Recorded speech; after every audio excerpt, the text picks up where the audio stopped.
On a bright, sunny afternoon, young Alice sat on the riverbank with her older sister. She was growing bored with the book her sister was reading, as it had no pictures or dialogues. Suddenly, Alice noticed a white rabbit, surprisingly wearing a waistcoat and holding a pocket watch, muttering to itself about being late. Curiosity piqued, Alice hurried after the rabbit, following it as it vanished down a large rabbit hole.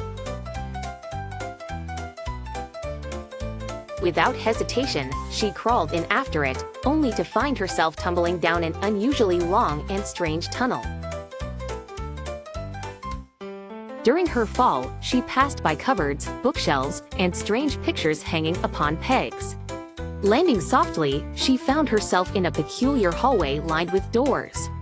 The rabbit had disappeared, but Alice's exploration led her to a small glass table with a tiny gold key. She discovered that the key would open a small door leading to a gorgeous garden, but she was too big to get through.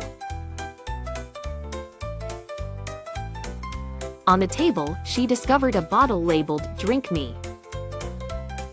She was hesitant, but the fragrance was inviting, and the label was personally addressed to her, so she decided to drink it.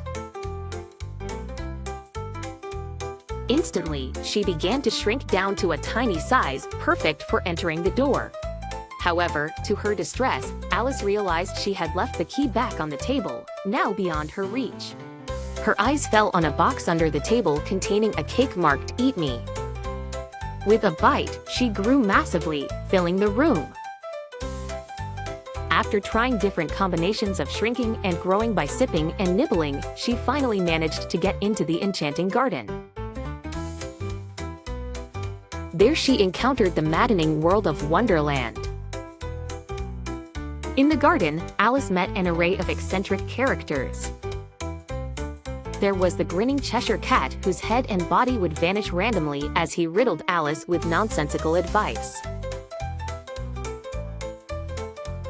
At the Mad Hatter's seemingly eternal tea party, she found herself engulfed in lunacy, unable to sit still in a place.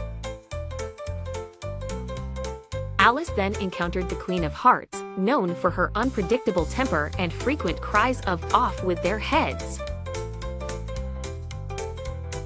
Despite her fiery temper, Alice played croquet with her, using live flamingos as mallets and hedgehogs as balls. During a peculiar courtroom scene, Alice courageously stands up against the false accusations. Gradually, the absurdity closed in on her, and she felt herself being drawn back into reality. Suddenly, she awoke back on the grassy bank. Alice realized her adventure through Wonderland was nothing more than a peculiar daydream.